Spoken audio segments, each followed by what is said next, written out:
Lord, our goal tonight, zero injury, both physical and emotional. Lord, we pray that there will be no accident, oh God. Lord, cover this gym, sa apat na corner ng gym na ito, paligiran mo, Panginoon, ang iyong kapangyarihan na walang aksidente na mangyayari sa pangalan ni Jesus.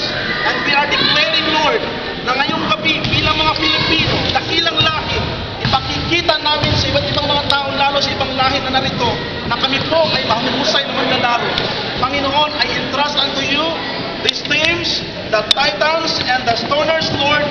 God bless them, even their families, and bless this association in the name of Jesus. We are declaring, God, tonight, i-bless mo po ang aming Filipino community sa lugar ng Saskatoon and Saskatchewan. To you all the glory, to you all the praises, in Jesus' name, and everybody says, Amen.